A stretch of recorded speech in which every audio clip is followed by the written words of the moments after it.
set up structures, and that's why we speak of areas, you know, that are swampy, and you find that structures have been put or have been erected in these particular areas, you know, swampy areas. You find that people are struggling so hard to make sure that, you know what, this is ebbed away with. Did we do it wrong? Are we doing it wrong? And if at all we are not, what is this that we're doing right? If at all we are, how do we strike a balance towards making sure that, yes, the needs of humanity are catered for, but at the same time we do not lose on these sources of life? Thank you. It is true that 87% of all wetlands have been reduced, have been lost to humanity since about 1700 AD. That's almost 400 years from now, going backwards. And 37% of wetlands have been lost in the last less than 100 years. So it's human population. The feeling that wetlands were actually initially thought to be sources of diseases because of malaria especially. And there was an attempt to clear wetlands, to make them disappear so that we don't have diseases coming from them. But then people realize that, oh, we are losing wetlands, and it is so not just the disease, not just the mosquitoes that are disappearing, but we are also losing a lot of fish populations, other animals that live there. Take away wetlands, there will be no hippos. Take away there's a Sitatunga antelope, the one that is in the swamp, part of Mount Elgon. Okay. You take away that swamp, it's called the swamp because it's actually a swamp. And you have lost that species.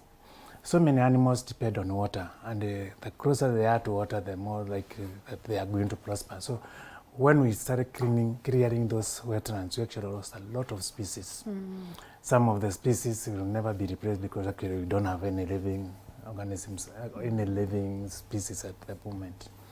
It is interesting that we clear wetlands and we create our own. Like the Moya irrigation schemes, the Bula irrigation schemes, those are man-made wetlands.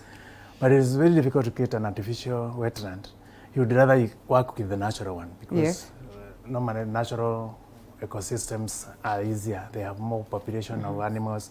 That's when we do irrigation schemes, we actually have problems of things like bilharzia, because that population ecosystem does not have enough predators to eat the snails that are actually causing us diseases. So working with the natural wetlands or ecosystems that are swampy is a better way of actually improving agriculture than actually creating artificial ones.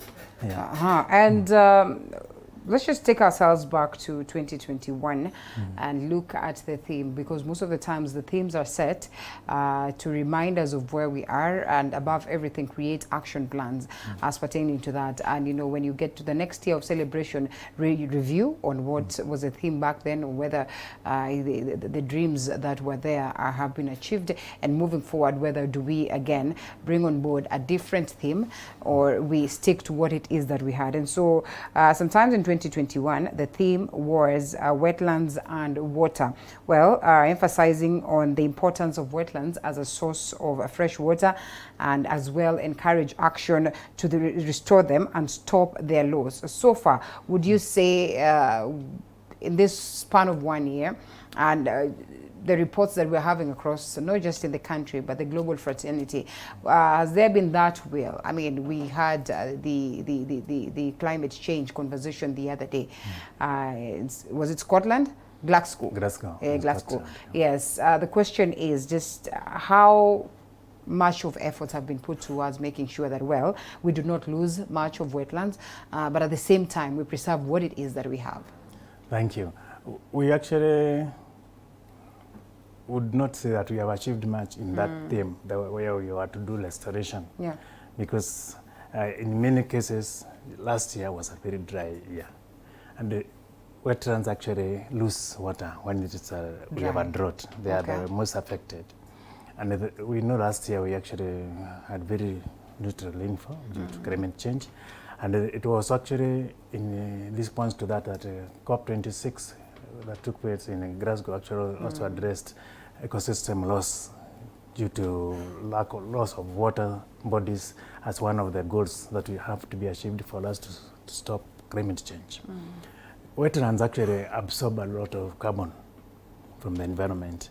And the more you have of them, the more you are likely to absorb carbon. If you go to Ondiri, you have actually a pit, they call it a pit bog, or there is that floating mat. That floating mat is made of vegetation that has not completely decomposed, and it is actually a storage or a sink for carbon. Okay. So the more we would have of them, the better. We are also not likely to lose vegetation in a wetland because there's plenty of water, even during the dry season. Wetlands also contribute to food, a source of food for most of communities. Many communities, cities actually live close to wetlands because of the source of water. Maybe Kisumu city wouldn't be there if we didn't have the wetland that is Lake Victoria. And now, when you come to what we have done, what did you do last year? We actually eliminated one of the people who was trying to conserve a small wetland in the Kiambu forest. You remember the story of Joanna? Yes. And that it's actually indicative of whether our development actually really focuses on wetlands as an important part of our, because for us, and in Kenya especially, we have even called them wastelands. At one time we had a ministry of wastelands, and remember the Murumotisia, one of very good conservationists, but they were given that ministry and it was labeled Ministry of Wastelands, and it actually tells you the political direction that we had then. Okay. So if you are able to conserve wetlands and give them better, preserve their areas of where they normally occupy. For example, the Amboseli would not be there without that wasteland, or we call it wetland. The wetland that flooding that happens in Amboseli is the reason why we have the whole national park. So without it, we actually lose a lot of vegetation, a lot of wildlife. So as much as we push wetlands to get food, we should actually conserve them because they play another role. This year's theme, let's see how different then it becomes. The theme, Wetlands Action for People and Nature. Well, this year's World Wetland Day highlights the importance of concerted action in conserving and ensuring the sustainable use of wetlands for human beings, the environment, and all living creatures that depend on it. A conglomeration of efforts and talks and speeches that would indicate the world is committed towards making sure that climate change is addressed, global warming is addressed, and the environmental issues are addressed. But as many would argue, it was just a beautiful moment where the leaders would come together and showcase how best they can craft the wordings, but then again, not much of effort. Thank you. In that theme, it talks about wetlands, actions, nature, and people. Yeah. It actually is in recognition that nature is able to actually heal itself. Heal itself, okay. And people will be involved much in making policies. Like now, the Ondiri wetland is going to be fenced, actually been fenced to stop people from encroaching. So actions like those ones are actually going to protect the wetlands. And we look forward to a more concerted effort in actually recognizing that besides people, nature is also able to heal itself. And if I would say, that's why one of the roles my company plays in that we use bacteria to prevent pollution reaching the wetlands. Okay. Actually, I have so many sites in Kikuyu town where they treat wastewater so that it would actually end up in Ondiri swamp, but instead they treat it, and even if it were leaching there, it reaches there in a treated form, and it's less likely to pollute. When you look at the river, called Nairobi River, it's also a wetland. We also try to use nature, that's biological materials that will help reduce the pollution within the river. And so people and nature will work together to bring back our wetlands. This is not just in Kenya, all over the world. And we're proud that we bring that role, the role of restoring the wetlands. And in ecosystem conservation, wetlands are the best indicators. If you're able to get back wetlands within the national park, you actually ensure that you're actually bringing back life, because water is one of the most important aspects of conservation and wildlife farming, as if you think of it. Yeah. So much pollution and contamination of our wet areas. We still are talking about hyacinths or hyacinths day in, day out. We still are talking of the bad state of Lake Naivasha and numerous other lakes that we have around. We ask ourselves, in as much as we put these efforts, what then needs to be done towards making sure that, pollution, contamination is a game of the past? We have our reporter on ground from Naivasha. I remember there's a time Willie did a very good story as pertaining to the fact of overflowing of this particular wetland area. And maybe would look at it as though it's more of a hazard, more of dangerous for the people, or, living within this vicinity, to a point where they would wish the lake was probably not there. But is it the case? How best, as we focus towards this as a country, can we handle the same? Willie, Dennis Njiri, if you can hear me.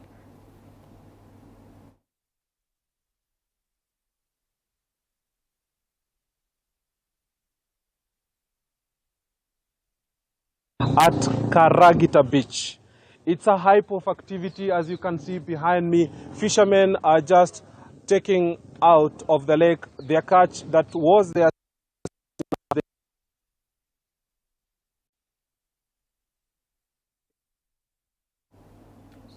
I think we lost Willie as we try and fix that.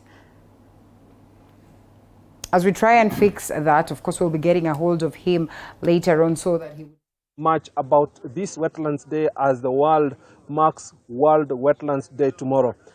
Basically, as you earlier put it, is that wetlands is just any land whose surface area is covered by water. Lucky enough for Naivasha, we have a huge water surface area, that is Lake Naivasha. It is one of the Ramsar sites. It is one of few marked Ramsar sites world over for its uniqueness and its enormous birds population, fish and hippopotamus. Lucky enough, there is no crocodiles as yet at the lake. Without taking much time, we could have karibu tu join us ama tusonge tu pan kwake. Tueleze tu majina yako na mambo ya uvuvi hapa inaendelea namna gani, na labda mnashangilia kuwa na wetland yenu hapa. Majina yangu naitwa Maina Kude. Mimi ni mkaaji wa hapa Karagita. Mimi ni mvuvi, lakini saa hii samaki zimepotea juu ya ile kazi tunafanya. Hatuna uwezo wa pesa, inatupeleka chini, lakini kazi tunaendelea tu kama kawaida, polepole. Tunapambana hapa kule kuweza kaa tunaweka tuneti twetu ili kuona kaa tunapata samaki kidogo, lakini mimi ni mtu nimeajiriwa na mtu mwingine wa kumpea kazi, naenda natega, narudi ananipea mshahara kidogo, shala riziki ya siku, narejea kwa nyumba najisaidia nayo.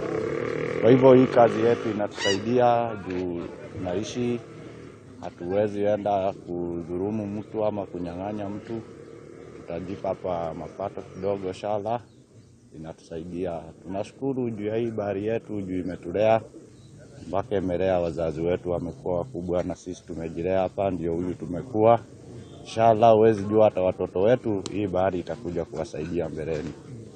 Kwa hivyo ni kitega uchumi, ni ofisi ambayo mnaheshimu. Of course kuna changamoto. Changamoto ni kama gani? Hakuna changamoto lolote isipokuwa ile tu hadi tu ya weather, kuna samaki zimepotea, lakini kuna changamoto juu watu wa fisheries, sport guard wote wanafanya kazi wao kuona kupata maagizo. ili kuweza kuona ya kwamba wanatulinda ili na kulinda mnyama zisitusumbue. Juu mwaka huu mnyama zijaua watu kama ule mwaka, juu ya watu kuwa bado haina shida, isipokuwa upande wa hali ya kazi wangetuangalia hata sisi kama watu wenye tumeajiriwa, si watupe kitu kidogo ya kutuanzisha maisha ili na sisi tuweze kupata samaki ili liweze kutusaidia tusiishi hivi kutega kila siku. Okay. Asante. Nashukuru. Linda, as you've just heard from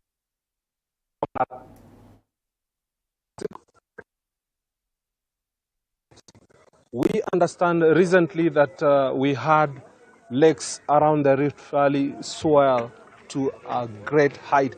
Actually, where I'm standing now, I will be totally immersed during the height of the swelling of the lakes around the country sometimes back. Lake Naivasha has experienced ups and downs in the recent years, in it being fish dying at the lake, men getting mauled by hippos around the lake, and much, much more. But now, as the situation stands, those that I spoke to earlier on, actually, unfortunately, we were not able to catch up with any officer from either Kemfree, WWF, or otherwise to be able to give a better scientific perspective about this lake. It is indeed that the locals here are lamenting that the county government of Nakuru has not done enough to do a restocking about this lake.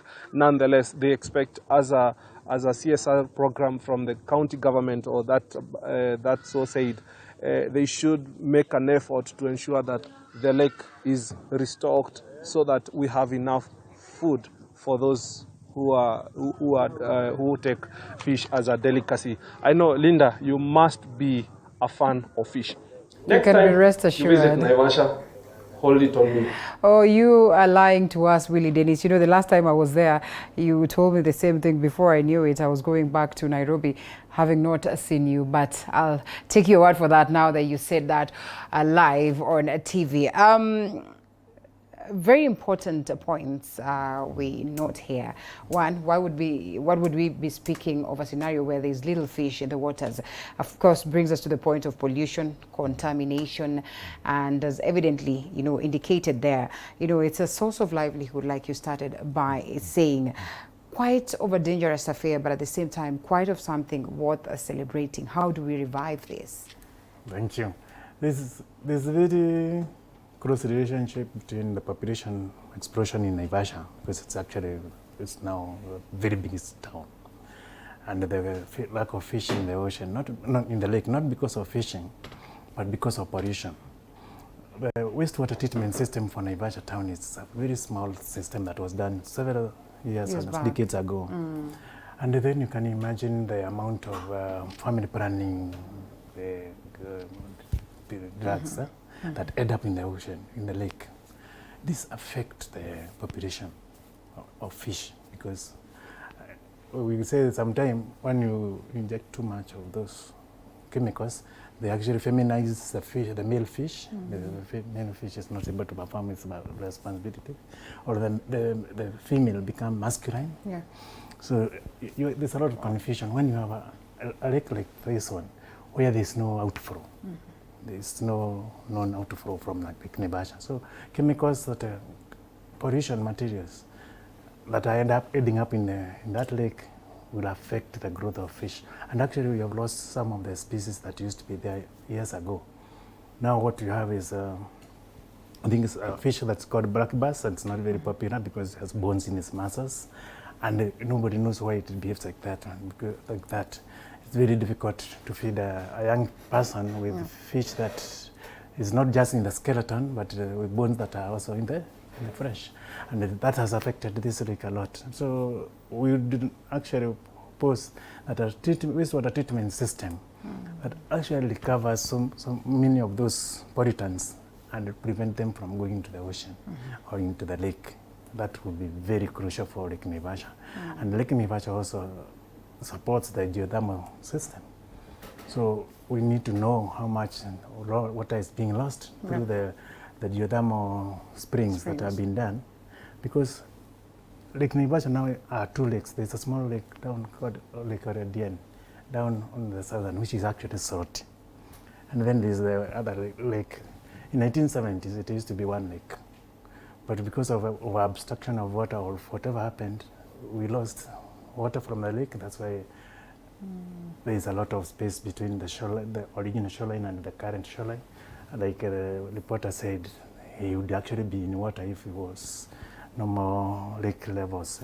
But it tells you that there's a lot of activity going on around Lake Naivasha that needs to be studied, understood, and we could actually be able to intervene. Like he said also, it is a LAMSA site. It's recognized by that conference that was done in 1972 in a city in Iran called LAMSA, and we call those sites LAMSA sites.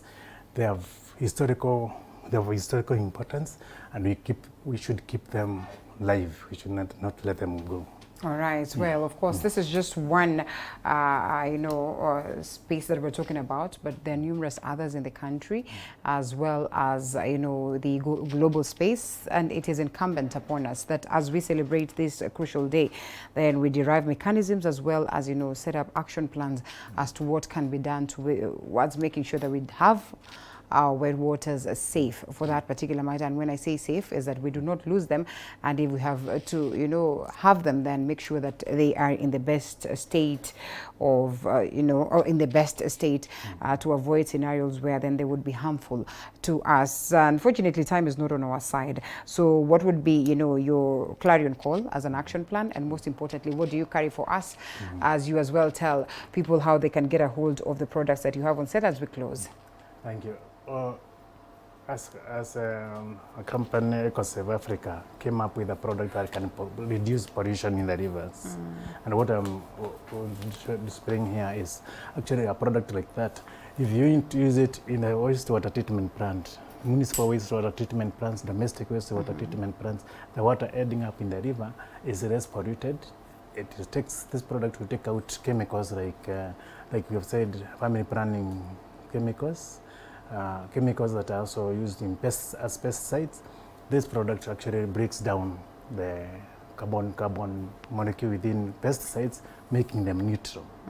They are actually able to disintegrate those chemicals, and so they don't become a source of pollution in the wetlands. We've heard that also there is a need to actually change our treatment systems, like Kutu and Naivasha having a very small wastewater treatment system that does not match the capacity, the demand that is there. We help by improving wastewater treatment within the system, by creating capacity, by actually breaking down the waste in an accelerated manner, which we do by using EcoTreat waste digester. And that has actually been a very positive. It has had a very positive impact in Ondere, like I said about Kikuyu town. Coming down to the rivers, Kirichwa River, Kirichwa Ndogo and Kirichwa Kubwa, and down here, the Nairobi River, which has also benefited from the use of this product. So it's actually something that both the government and the individuals should actually embrace as a way of helping nature counter the effect of pollution. And as part of the theme for the wetlands, we say wetlands action, nature and people. Nature has the solution to this, and this product is one of them. Okay. EcoSave actually has attraction all over Africa. And we hope that other organizations will recognize this and actually use the product as a way of reducing pollution. Thank you so much for speaking to us this morning, Daniel Wanjuki, as we look forward to grand celebrations tomorrow, but all geared towards making a change for us to be able to preserve our waters. The community around him, and to improve on the wetlands, they could also get into contact with us. Please give us the number so we can close. We are EcoSave Africa. EcoSave Africa, we have a website by the same name, EcoSave Africa. And then we also have a phone number which you could reach us on, which is 0721 279688. 0721 279688. We clean the river and give nature a fighting chance. Fair enough. Thank you so much once again. We get to a short break and come back with more. Hold it right here.